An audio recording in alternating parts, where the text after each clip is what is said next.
Now students, it is a continuation of the problems of the second unit.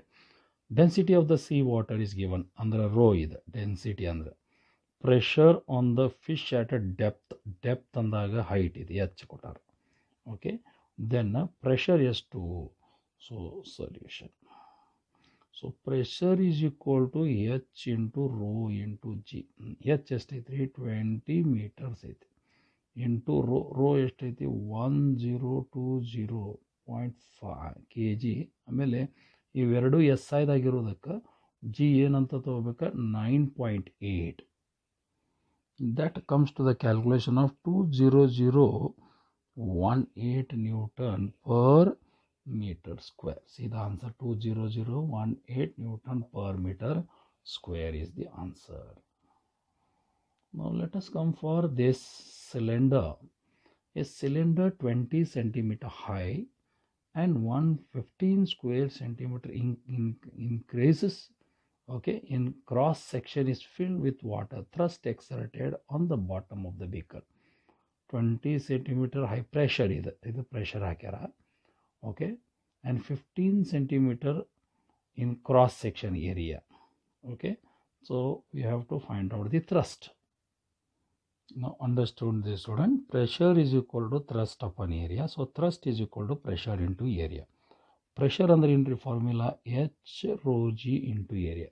h ಅಂದ್ರೆ height ಕೊಟ್ಟಾರ ನೋಡ್ರಿ, 20 centimetres ಕೊಟ್ಟಾರ, metres convert ಮಾಡಕ್ಕೆ 10⁻² into rho is density of the water is nothing but 1000 and it is g is what 9.8 ಯಾಕಂತ ಇದ್ರು SI system into area is given how much, 15 square centimeters over there. Okay, so you will get answer around 29400 Newton. Now, if two capillary tubes of different diameter, the liquid increases in one case to height 10 centimeter, in other to height 20 centimeter. Find ratio of the diameter of the tube. Andre ಎರಡು tube ಇದಾವೆ. Okay, capillary tubes, the liquid increases in one case to height 10 centimeter. One 10 centimeter ಹೋದ್ರೆ and in another it increases to 20 centimeter. ಹಂಗಂದ್ರೆ ಇದರ diameter ಎಷ್ಟು, diameter ಎಷ್ಟು ತಳಗೆ ಇರ್ತೈತಿ ಅಷ್ಟು ಜಾಸ್ತಿ ಏರ್ತೈತಿ. ಓಕೆ, ಡಯಾಮೀಟರ್ ಎಷ್ಟು ಜಾಸ್ತಿ ಆಗ್ತೈತಿ ಅಷ್ಟು ಇಳಿತೈತಿ. So inversely proportional, height is inversely proportional to the radius of the tube ಅಂತ ನೋಡ್ತೀವಿ. ಅದಕ್ಕೆ ಏನು ಫಾರ್ಮುಲಾ ತಗೊಳ್ಳೋಣ. As I told you, height 1 is given as 10 centimeter, height 2 is given as 20 centimeter. Ratio ಕಂಡುಹಿಡಿಯಬೇಕು. You need the problem ಇಲ್ಲ. But ನಾನೇನು ಹೇಳಿದೆ, radius is inversely proportional to the height. So R1 is inversely proportional to H1, R2 is inversely proportional to H2 ಅಂತಂದ್ರೇನು, HR ಯಾವಾಗೂ constant ಇರ್ತೈತೆ ಅಂತ. HR is always constant ಅಂದ್ರೆ ಒಂದು formula ನೆನಪಿಟ್ಕೋರಿ, R1 by R2 is equal to H2 by H1. Therefore, so you can just finish it off here. Therefore, R1 by R2 is equal to H2. How much is H2 here? 20. So 20 divided by R1, R2, 20 divided by 10. So it will become 2 divided by 1. Therefore, R1 is to R2 under A ratio 1:3. That is a 2:1. 1:2 confuse ಆಗಬಾರ್ದು ಮತ್ತೆ. ನಾವು ಕೆಲವೊಂದು question paper ನಾನು directly solve ಮಾಡಿದ್ದೀನಿ. Solve ಮಾಡಿ ಒಂದು paper ನಿಮ್ಗೆ ಹಾಕಿದೆ, ಅದರ ಪ್ರಿಂಟೆಡ್ ಮಟೀರಿಯಲ್ನಾಗ ಐತೆ ನೋಡ್ರಿ, ಅದನ್ನು ಚೆಕ್ ಮಾಡ್ಕೊಳ್ರಿ. ಬಿಕಾಸ್ ಕೆಲವೊಂದು ಸಾಲ್ವ್ ಮಾಡಿದ್ದು ಅದಾವ, ಅದನ್ನು ಕಳಿಸೀನಿ. ಅದನ್ನು ನೀವು ನೋಡ್ಕೊಂಡು ವರ್ಕ್ ಮಾಡಿ ನೋಡ್ದನ್ನು ಮತ್ತೆ ಬಿಡಿಸ್ರಿ. Because all I can not send without the solution and then with solution, because is not a class room teaching. You should keep away the book and work and then find out the answer. 2017 ಬಂದೈತೆ ನೋಡ್ರಿ. If the strain in a wire is this much then the change in the length, very easy. Change in the length strain ಕೊಟ್ಟಾರಂದರೆ ಇದು longitudinal. ಇಲ್ಲಿ ನೋಡ್ರಿ, length ಎಷ್ಟೈತಿ original ವೈರ್ದು 5 metre. Okay, strain is equal to what, 0.1% of 5. So 0.1 divided, ಇದು 10 ಬರೋದಿಲ್ಲ, 0.1 by 100 into 5 ಇಲ್ಲೈತೆ ನೋಡಿ. 0.1 into 5 divided by 100. So 0.5 by 100 ಅಂದರೆ ಏನಾಗ್ತಿದೆ 0.005 ಅಥವಾ 5 ಇಂಟು 10⁻³ 1 2 3 ಅಂದರೆ 10⁻³ ಮೀಟರ್ ಆಯ್ತು. So DL is equal to what? 0.5. ಇಷ್ಟೇ ನೋಡ್ರಿ, ಇದು answer 10⁻³ it is clarified once again over here. Okay, ಇನ್ನೊಂದು 2012 ಒಂದು ಬಂದಿದ್ದ ಪ್ರಾಬ್ಲಮ್ ಐತೆ ನೋಡ್ರಿ. The pressure of a depth of 100 metre below the surface of water. ಅಂದ್ರೆ 100 ಮೀಟರ್ ಅಂತಂದ್ರೇನು ಹೆಚ್ಚಾಗ್ತದೆ. Below the surface of water 100 metre ಅಂದರೆ ಹೆಚ್ಚಾದ ಹೈಟ್ ಅದು. ಆಮೇಲೆ ವಾಟರ್ದು 1000 kg/m³. G is equal to 9.8. Pressure ಏನಪ್ಪ? Pressure is equal to HOG. So answer actually problem simple ಇರ್ತಾವೆ. 100 into 1000 into 9.8. Answer should be this much. Okay, now let us go for 2014. Also there is one problem. Okay, you have to work this. The diameter of the rod is 4 centimeters. Diameter ಕೊಟ್ಟಾರ.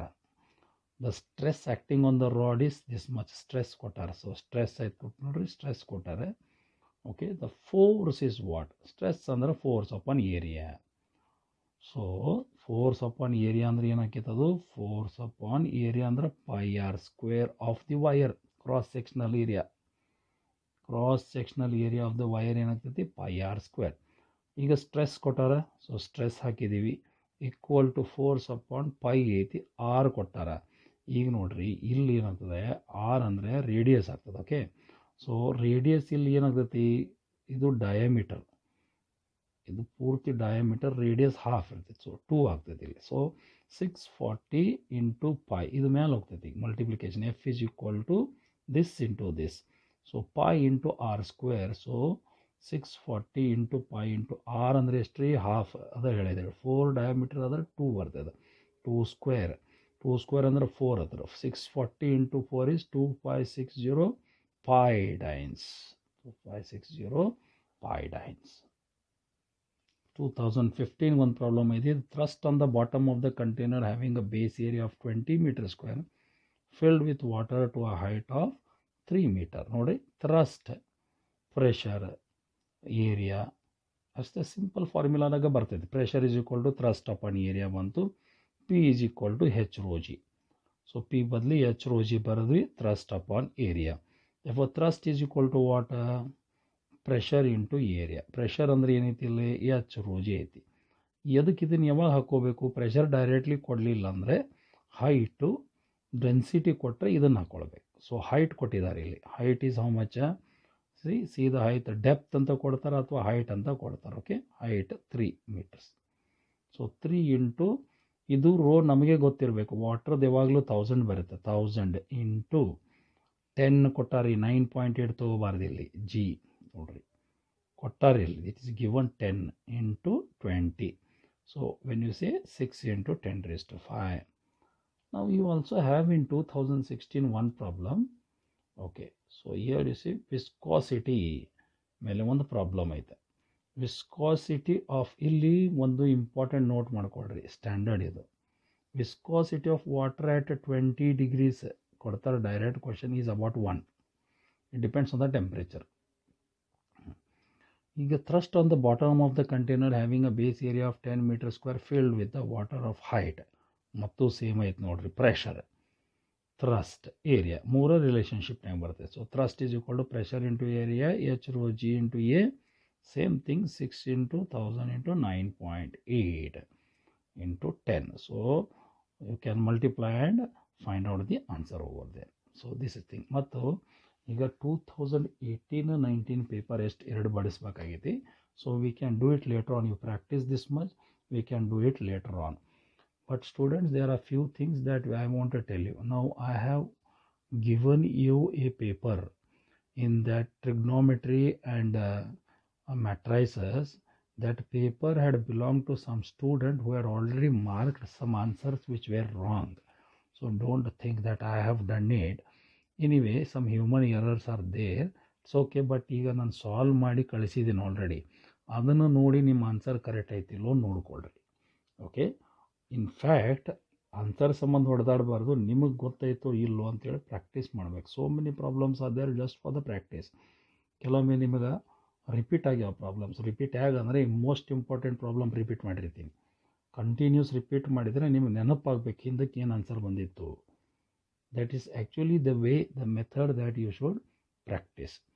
ಆಮೇಲೆ ಕೆಲವರು question ಕೇಳಿದ್ದಾರೆ, ಅದು ಹಿಂದಕ್ಕೆ 70 ಕ್ವಶನ್ಸಲ್ಲಿ solve ಮಾಡಿದ್ದೀನಿ.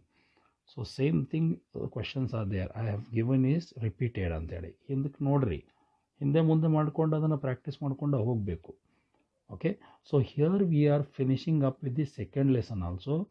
So first unit mechanics ಮುಗೀತು, second properties of solids and liquids ಮುಗೀತು with the problems over here. ಲಾಸ್ಟಿಗೆ 17-18 ಒಂದು ಪೇಪರ್ ನೋಡ್ಕೊಳ್ಳೋಣ ಡೈರೆಕ್ಟ್ಲಿ ಲಾಸ್ಟ್ 3-4 ಡೇಸ್ ಇದ್ದಾಗ. ಥರ್ಡ್ ಯೂನಿಟಿಗೆ ನಾಳೆ ಬಹುಶಃ ಮಾಡ್ಬೋದು ನಾವು. ಟ್ರಿಗ್ನೋಮೆಟ್ರಿನೂ ಮುಗೀತು, ಮ್ಯಾಟ್ರೈಸಸ್ ಡಿಟರ್ಮಿನೆಂಟ್ಸು ಮುಗಿದಿದೆ. ರಿಪಿಟೇಷನ್ ಮಾಡೋಣ ಟೈಮ್ ಸಿಕ್ಕಾಗ. ಬಟ್ ನಾವು ಥರ್ಡ್ ಯೂನಿಟಿಗೆ ನಾಳೆಗೆ ವೆಕ್ಟರ್ಸನ್ನು ಸ್ಟಾರ್ಟ್ ಮಾಡ್ತಾ ಇದ್ದೀವಿ. ನಾವು we are going to start vectors because we are already completed matrices and determinants and trigonometry. So that is 6 marks and this is 6 marks.